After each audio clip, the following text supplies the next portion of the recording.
Good morning to all. In this video, we will discuss about a few more properties of colloidal solutions. The next property is electrophoresis. So, students, in the last class, we discussed charge on colloidal particles. What is the charge on colloidal particles? Colloidal particles are charged particles, but they have either positive or negative charge. At a time, they contain positive and negative charge is not possible. Okay, this electrophoresis experiment used to determine nature of charge on colloidal particles. To determine nature of charge on colloidal particles. What is nature means either it is positive or negative, that we can determine by using this electrophoresis. So this electrophoresis experiment is very important for 3 marks. Very simple. So by concentrating 2 minutes you can easily write the answer. First, what is electrophoresis? Electrophoresis is nothing but the phenomena of migration of colloidal particles. Phenomena of migration of colloidal particles towards oppositely charged electrodes under the influence of applied electric field or applied electric potential is called electrophoresis. Literally, we can say migration of colloidal particles under the influence of electric field to oppositely charged electrodes is called electrophoresis. Students, what is the use of electrophoresis? It is used to determine nature of charge on colloidal particles. What is electrophoresis? I repeat, the phenomena of migration of colloidal particles towards oppositely charged electrodes under the influence of electric potential. Okay, na? How to demonstrate this electrophoresis? Very simple. We have to take U-shaped tube.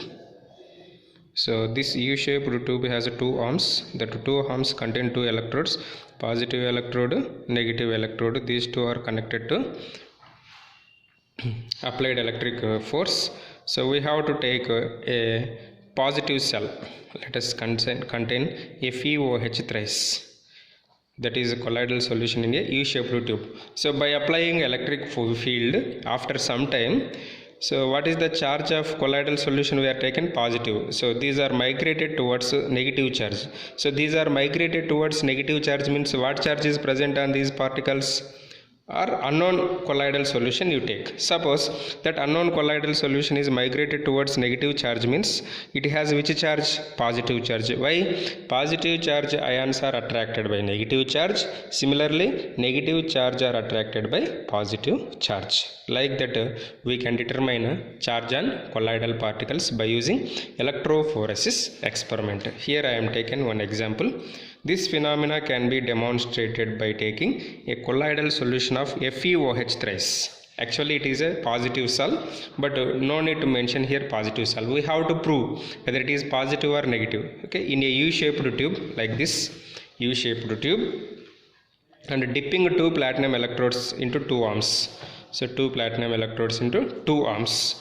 When current is passed for an interval of time, the intensity of color increases. Intensity of color is actually initially, so here what is the colloidal solution is there? The same colloidal solution here also present. So after some time, the intensity of color increases near the negative electrode. Here, after some time, here color is increases. Why? All the particles which have positive charge, all are migrated towards negative charge. Okay. It shows colloidal particles moves towards negative electrode and they are positive in nature. So this is the demonstration of electrophoresis. What is the use of electrophoresis? It is used to determine nature of charge on colloidal particles. Nature of charge on colloidal particles. Very simple. Next, electroosmosis. Electroosmosis is nothing but, so in electrophoresis only particles are moves, but the movement of dispersion medium, not dispersed phase particles, the movement of dispersion medium under the influence of applied electric potential is known as electroosmosis. Okay, to this we have to use porous diaphragm. So in this diagram, if you use porous diaphragm, this electroosmosis takes place. So what is electroosmosis? Instead of dispersed particles, the movement of dispersion medium under the influence of applied electric potential takes place. The movement of dispersion medium under the influence of applied electric potential is known as electroosmosis. To this we have to use porous diaphragm. This is about electroosmosis. Next, another property, this is also important for 2 marks, coagulation or precipitation or flocculation. Coagulation is nothing but the process of conversion of colloid into precipitate. Colloid into precipitate by adding suitable electrolytes is called coagulation. Literal meaning is conversion of colloid into precipitate is called coagulation. Okay, the process of conversion of colloid into precipitate by adding suitable electrolyte is called coagulation. Okay, see, at lower concentration of electrolyte, coagulation takes place, can be reversed by shaking. See, coagulation takes place, say for example, if you take a positive salt, if you add some negative salt to this, coagulation takes place. But if you take less amount of negative salt, what happen? Coagulation takes place by shaking. That positive salt and negative salt will be reversed, that means separated. So that's why we have to use at higher concentration coagulation takes place, and the process cannot be reversed simply by shaking. So we have to add excess amount of negative salt. Say for example, if you add an excess amount of negative salt, even though by shaking you won't get any reversible process. Okay, now here to occur coagulation, we have to add some negative, say for example, I have to convert positive salt into negative salt. This is positive salt, we have to convert it into precipitate. So to this we have to add negative salt. So here the minimum amount of electrolyte in millimoles that must be added to 1 liter of colloidal solution to bring about complete coagulation. So to occur, if you take 1 liter of positive colloid solution, so to occur coagulation we have to add oppositely charged salt or some other any electrolyte.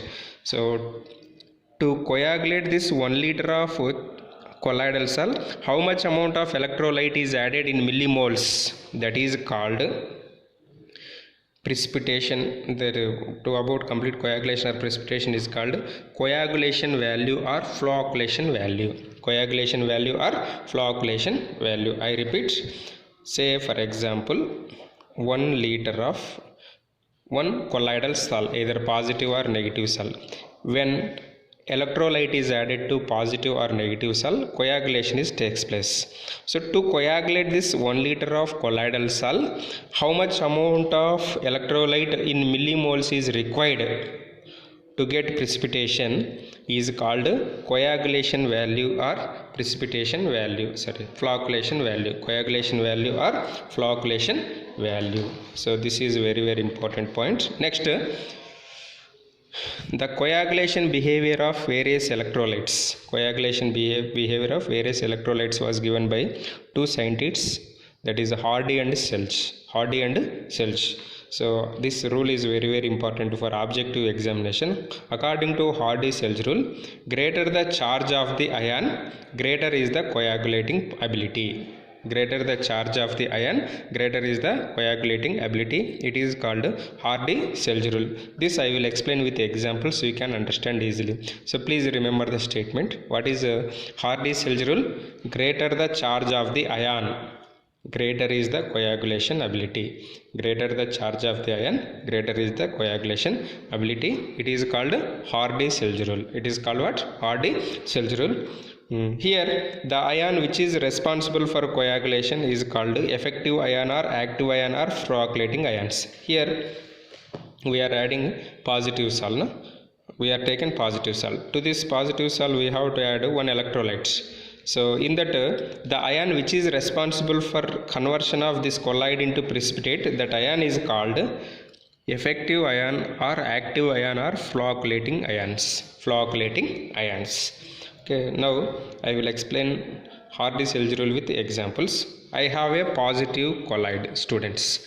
So to convert positive colloid into precipitate, we have to add some electrolytes. So that electrolytes have different charges. I have positive salt, don't confuse. I have positive salt. To convert this positive salt into precipitate, I have to add what? Electrolyte or negative salt. Suppose I have Cl minus, SO4 minus 2, PO4 minus 3, FeCN6 4 minus. So these are different ions I have. So to convert this positive salt into precipitate, we have negative charges. Okay, coagulation takes place. Which ion brings coagulation easily? Which ion brings precipitate easily? Very simple. Greater the valency, greater is the precipitating power. Greater the valency, greater is the precipitating power. See here, only power is 1, here 2. Don't consider positive and negative charges, just consider the value 1, 2, 3, 4. Which is the large number? This is the large number. So that's why FeCN6 4 minus has the highest coagulating ability to convert positive salt into precipitate. See here example, positive colloids are coagulated by negative ions or anions. Okay, now here I am taken positive salt, that is FeOH3. We have negative anions. Which is the suitable in this step? In this step, this is more suitable. Why this is more suitable? Greater the charge, greater is the coagulating ability. Okay, in this example, we have taken 4 now. FeCN6 4 minus, PO4 minus 3, SO4 minus 2, Cl minus, which has the highest charge. This is the highest charge, so that's why it has the greater ability. Here it has the greater ability. That is called Hardy-Seltz rule. Next, another example. Suppose if you take negative colloids. Negative colloids are coagulated by positive ions. Suppose if you take negative salt, that is AS2S3, I have different positive charges. Which positive charge is more suitable? Greater the valency, greater is the coagulating ability. So that's why Al plus 3, Ba plus 2, K plus. Al plus 3 has a greater number of positive charges, na? So that's why greater is the coagulation ability. So that's why Al plus 3 is greater than Ba plus 2, Ba plus 2 is greater than K plus. Coagulation of lyophobic colloid solutions can be done by following methods. If you take lyophobic colloidal solutions, so we can bring coagulation by using these methods. What are that methods? No explanation is required, just methods required. Boiling. By boiling, we can convert lyophobic salt into precipitate. Similarly, by electrophoresis. By electrophoresis also, what happen if you take positive salt, it is migrated towards negative electrode and deposited there and act as like a precipitate. Next, by prolonged dialysis. So dialysis already we discussed. So by prolonged dialysis means much time if you subjected to dialysis, that is coagulation takes place by addition of electrolyte or by mixing two oppositely charged salts. This is the most common method to bring coagulation of colloidal solutions. What is coagulation? Very simple. Coagulation is nothing but conversion of colloid into precipitate. One more method is there in preparations, peptization. This is opposite. Peptization means conversion of precipitate into colloid is called peptization. But here conversion of colloid into precipitate is called coagulation. So in the next video we will discuss about one more important topic, that is related to coagulation of lyophilic salts and gold number concept. That is almost we are in ending of the unit.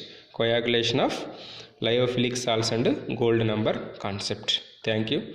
Have a nice day.